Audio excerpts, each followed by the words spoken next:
Michael noticed John McCabe was thumbing, and he said, "There he is." Then we pulled up next to John. Michael got out and grabbed him and pushed him in the back seat where I was. Michael was facing back, at John, trying to smack him, and John had his arms up to try to stop him from doing that. We went under the Spaghetti Bill Bridge. Michael tied his ankles, then went around and tied his wrist together. Then he took another piece of rope around his ankles and attached it up to his neck. They had put tape on his mouth. John's, squirming, wiggling, trying to get out. He's lying on his belly, with his legs up in the air, and his head turned sideways. Then they said, that this will teach you, to mess with Myler anymore. And we got in the car and left. This is the account of one of the men who took part in the abduction of a teenage boy over 40 years ago. What should have been an innocent high school dance in the quiet town of Tewksbury turned into a nightmare that would shock an entire community.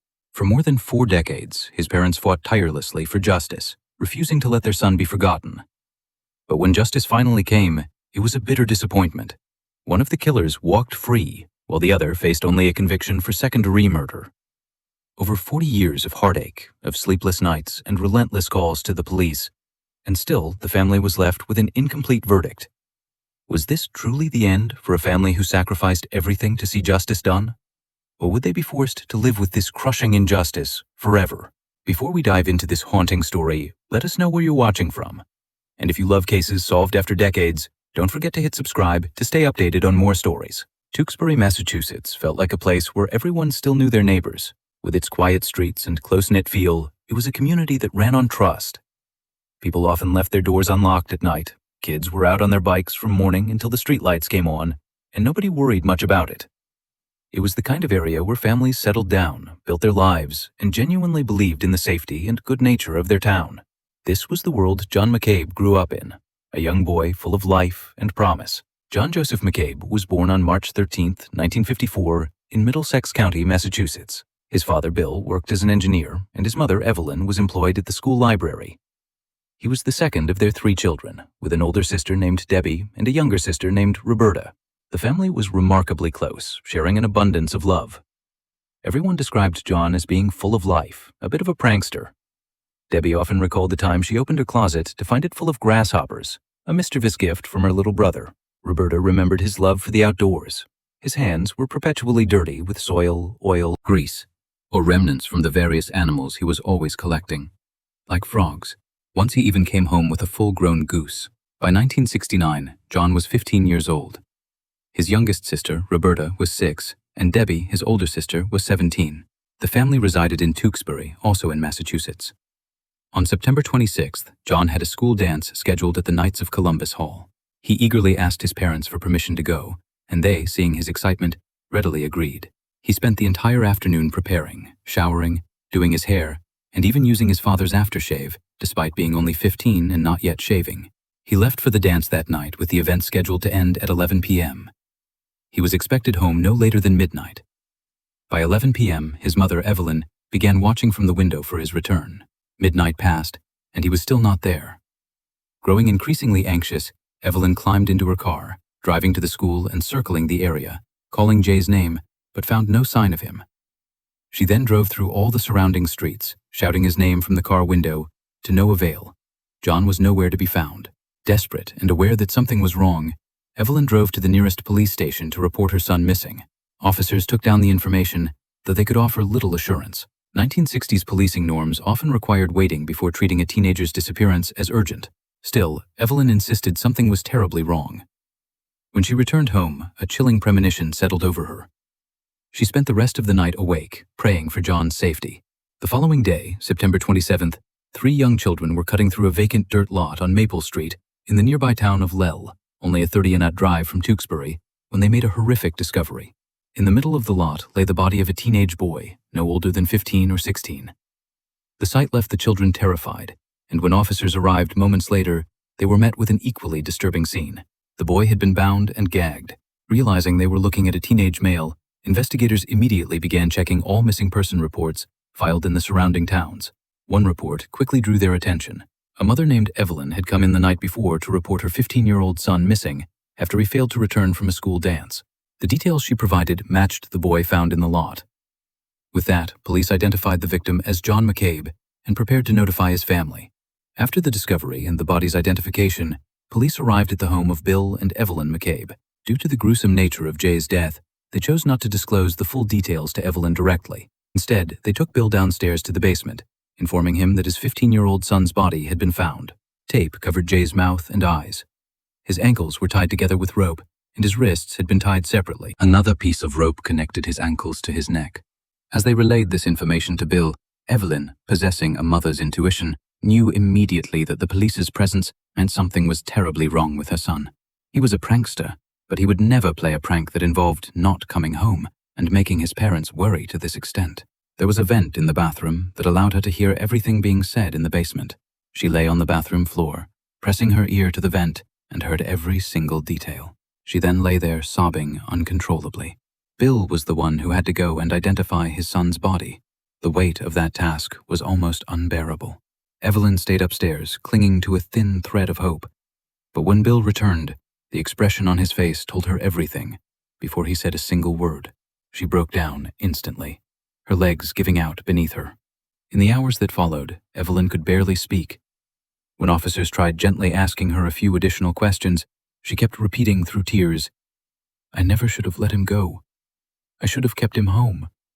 I should have been there for him." It wasn't a confession of wrongdoing. It was the raw, instinctive guilt of a mother who had just lost her child in the most unimaginable way. She had simply wanted John to enjoy a school dance, something every 15-year-old should be able to do safely. Now she was left replaying that moment at the door over and over, wishing desperately that she had held him back, even though deep down she knew none of this was her fault. A massive investigation was launched by the Tewksbury, Lell, and Massachusetts State Police. They meticulously combed the vacant lot where John's body was found, collecting the rope and tape used to bind and gag him, as well as his clothes and shoes. They also managed to recover a fingerprint from the area. However, it was 1969. DNA evidence was not yet a practical tool. The collected items yielded no immediate leads and could not be tied to anyone. A few witnesses were found. One stated that on the night of the murder, they had seen a maroon 1965 Chevy Impala at the vacant lot. Another witness reported seeing John hitchhiking on the night of the dance and being picked up by two other teenagers who attended the same school, 16-year-old Michael Ferrer and his friend, a girl named Nancy Williams. Police immediately questioned Michael and Nancy. Michael claimed he did not know John well, only having seen him around school a few times. Nancy offered a similar account, stating they did not run in the same circles. They both confirmed picking John up while he was hitchhiking and dropping him off at the dance. After dropping John off, Michael and Nancy went their separate ways. Michael met up with his 17-year-old friend Walter Schell, and they drove to Lell in Walter's car to buy and drink beers. Walter's car was coincidentally a 1965 maroon Chevy Impala, the same Mon color a witness had reported seeing near the vacant lot. The match immediately drew investigators' attention to Walter. Police searched Walter's car thoroughly, but found no signs of John or any evidence linking Walter or Michael to the murder. Despite the lack of physical evidence, investigators brought Walter in for questioning. He underwent 5 polygraph tests and was found to be lying in all vital areas.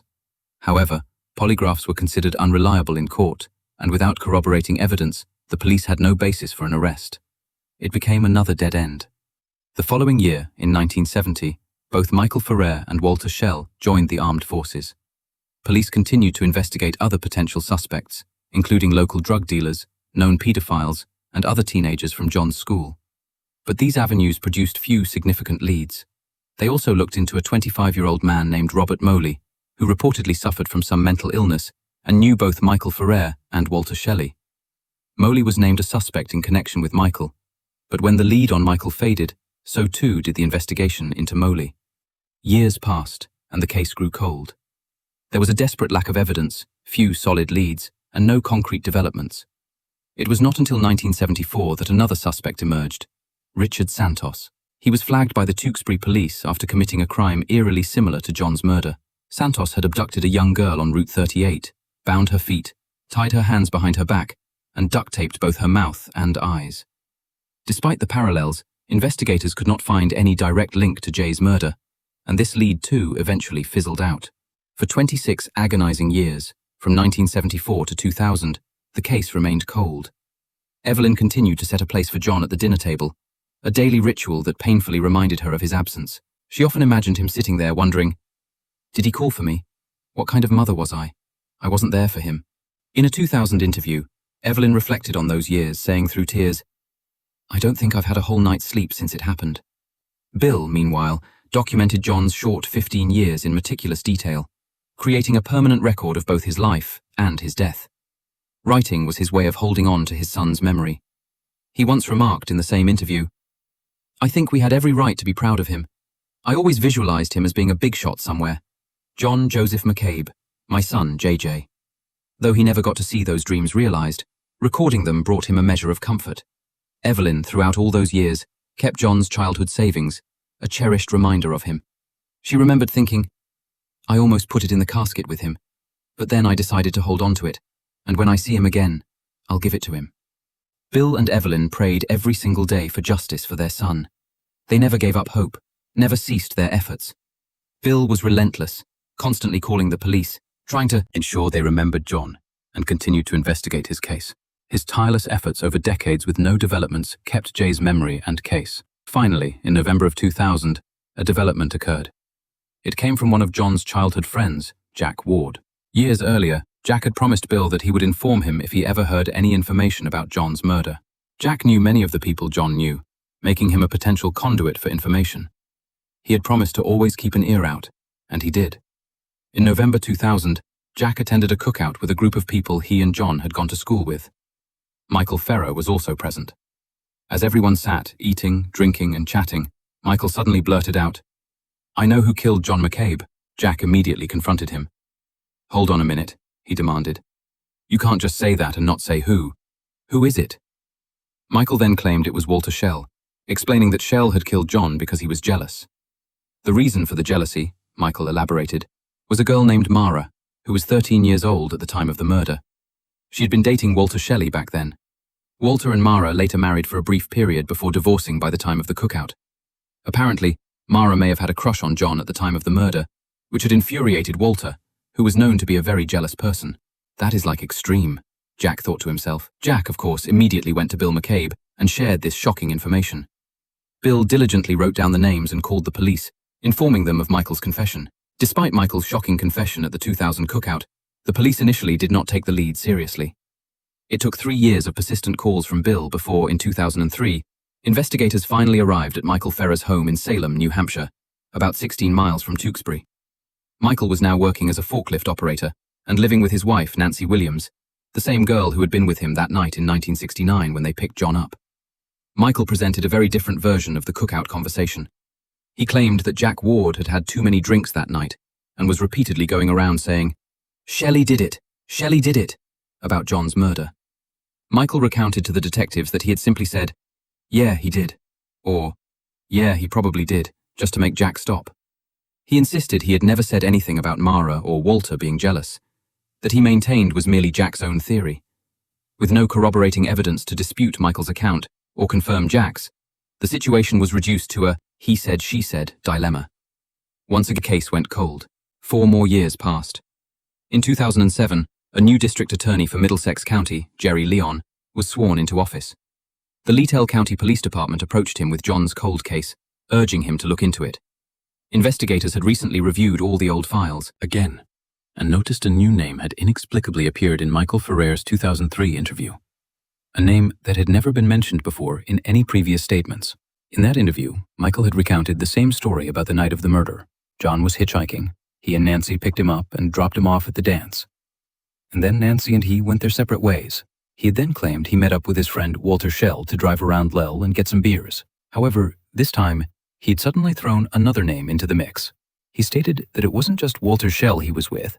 He had also been with a guy named Edward Allen Brown. In 1969, Ed had been 17 years old and lived not far from the McCabe family.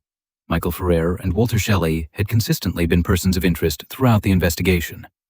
And now, by association, Edward Brown was too, given he was allegedly with them on the night of the murder. Since Michael and Walter had provided no actionable information thus far, investigators decided to focus on Ed, hoping to extract some information from him.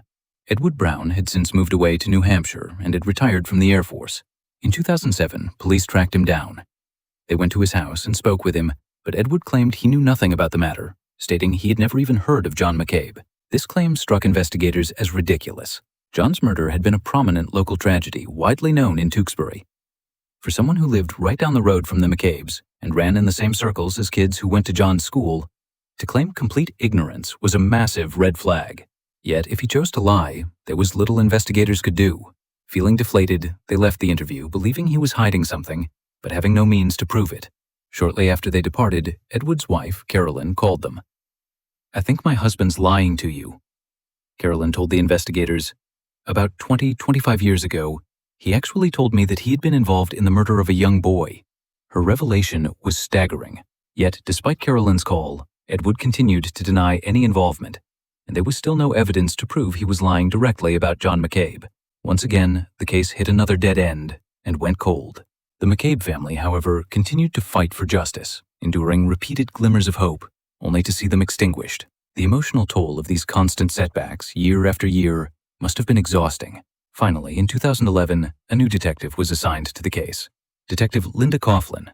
She shared the McCabe family's unwavering desire for justice for John and committed herself entirely to the case. Her involvement reignited hope for the Mabes and spurred the investigation forward. Detective Coughlin immediately refocused on Ed Brown, traveling to New Hampshire to interview him. She interrogated him twice, then administered a polygraph test, which he failed. Confronted with the polygraph results, Edward finally broke. He confessed, admitting he had been present when Michael Ferrer and Walter Shelley killed John McCabe. Thanks to Edward Brown's confession on April 15, 2011, nearly 42 years after the murder of 15-year-old John McCabe, Edward was indicted for manslaughter.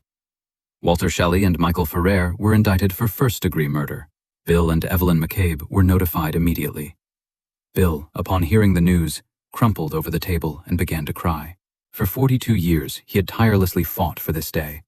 All his efforts had finally paid off. Arrests had been made in his son's murder, and justice for John seemed within reach. One officer later remarked, "Mr. McCabe held our feet to the fire. He never let us forget John McCabe's murder." It was also a chilling discovery that Michael Ferrer and Walter Shelley, the very men arrested, had actually been listed in John's Book of Mourners. They had attended John's wake and his funeral. It took another 2 years for the trials to begin with Michael and Walter tried separately. Edward Brown, however, never went to trial. He accepted a deal. No jail time in exchange for his testimony against both Michael and Walter. With the scarcity of physical evidence in the case, Edward's confession made him the crucial star witness. Without him, the case likely would never have been solved. Michael Ferrer's trial began in January 2013. The prosecution team included experienced lawyers Tom O'Reilly, Alicia Willis, and James Kerr. Tom O'Reilly, an older seasoned prosecutor, felt the immense weight of the case, having heard stories of Bill McCabe's unwavering perseverance over 43 years. He was committed to finally bringing justice for John. Edward Brown took the stand on January 18th, and for the first time, the horrifying details of John's murder were publicly revealed. Edward claimed that on the night of the dance around 10:30 p.m., he was at home watching TV when Michael Ferrer and Walter Shelley arrived at his house. They told him they needed his help, though they didn't specify with what until he got into Walter's 1965 maroon Chevy Impala with them. As they drove towards the Knights of Columbus Hall, where the dance was being held, Michael and Walter revealed their plan. They intended to find a kid who had been messing around with Walter's girlfriend, Mara, and teach him a lesson for doing so. At some point during their drive, Michael spotted John, thumb outstretched, trying to hitchhike. "There he is," Michael declared. They pulled up next to John. Michael from the front passenger seat got out, grabbed John, and shoved him into the back seat with Edward. Michael then returned to the front passenger seat, turning to face the back. He began trying to slap and smack John, who instinctively raised his arms to shield his face. They continued driving towards the abandoned lot on Maple Road in Lell. Upon arrival, Edward pushed John out of the car. He believed was merely helping Michael and Walter rough this kid up, assuming they would only slap him around a little bit. Instead, Michael and Walter tripped John, getting him to the ground. Edward and Walter then held John down while Michael tied him up. Edward described the scene in his testimony. Michael tied his ankles, then went around and tied his wrists together. Then he took another piece of rope around his ankles and attached it to his neck. They had put tape on his mouth. He recalled John squirming and wiggling, trying desperately to escape, lying on his belly with his legs in the air and his head turned sideways. "This will teach you to mess with Mara anymore," one of them said. Edward claimed that after this, they all got back into the car and left John there, tied and taped. They drove around for a while, drinking beers. Eventually, Edward suggested, "We should go back and we should let him go." They did return to the lot. Michael and Walter got out of the car, walked over to John, and remained there for a mere 30 to 45 seconds before quickly getting back in. They then turned to Edward and informed him that John wasn't breathing anymore. John had died of strangulation. After this horrifying revelation, they drove Edward back home. Edward could barely recall what he did after being dropped off, only remembering that he believed he went up to his bed and cried. He testified that he kept the secret for 41 years because he was scared of Michael, who had reportedly threatened to kill him if he ever told anyone. In response to Edward's entire testimony, Michael Ferrer, when interviewed by media, scoffed. "Brown's a freaking liar," he added, his tone disdainful. "He's been to Iraq and Afghanistan 5 tours. Maybe he's got something wrong in his head." Over the next 2 days, Edward Brown faced cross-examination from Michael's defense attorney, Eric Wilson, who was relentless in dismantling Brown's credibility, creating palpable tension in the courtroom. Wilson's strategy was clear. If their star witness was unreliable, the prosecution's case against Michael for first-degree murder would crumble. Edward crumbled under the slightest pressure, admitting to lying under oath. The defense attorney, Eric Wilson's voice cut through the hushed courtroom, sharp and unwavering. "Mr. Brown, you've lied under oath when you're scared, right?" "Yes," Edward replied, his voice barely a whisper, eyes darting nervously. "You've lied under oath when you're nervous, right?" "Yes." "You've lied under the oath when you're frightened, right?"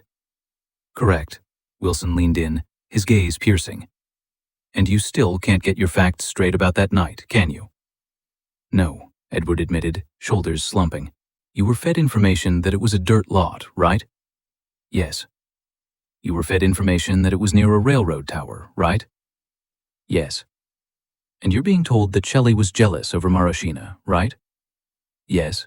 Then came the crucial line of questioning carefully designed by Wilson to distance Michael Ferrer from the fatal act. "Mr. Brown, you testified that Michael Ferrer was present.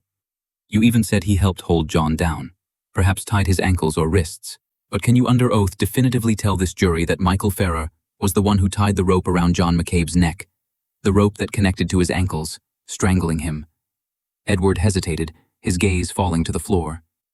I can't say for sure." "Can you definitively tell the jury that Michael Ferrer applied the final piece of tape over John McCabe's mouth that caused his death by suffocation?" "No, I cannot," Edward mumbled, his voice a strained whisper. Wilson straightened up, turning slightly to the jury. "So, your testimony does not definitively place Michael Ferrer as the one who committed the fatal acts, does it, Mr. Brown?" Edward remained silent, offering no further clarification. Prosecutor Tom O'Reilly, visibly frustrated, could do little to repair the damage, as Wilson had successfully created reasonable doubt regarding Michael's direct responsibility for the actual strangulation. Following that devastating cross-examination, the defense called Mara Sheena, Walter Schell's former girlfriend and later wife, to the witness stand. She testified that John McCabe had never flirted with her, never hit on her, and they had never gone to the dance together. He had never conveyed any interest in her at all. She then dropped an even greater bombshell. At the time of the murder, she and Walter were not actually dating. She claimed they only began dating after the murder took place. However, she also stated that they started dating in September, meaning it must have been very soon after John's death on September 26th. This contradicted what she had told police in earlier interviews, where she had stated that she and Walter had been dating at the time of the murder and had been together since she was 12 years old. When confronted about these discrepancies, she became evasive. "I don't know," she mumbled. I can't imagine that I did say that to them." Her deflection struck many as an obvious attempt to avoid a lie.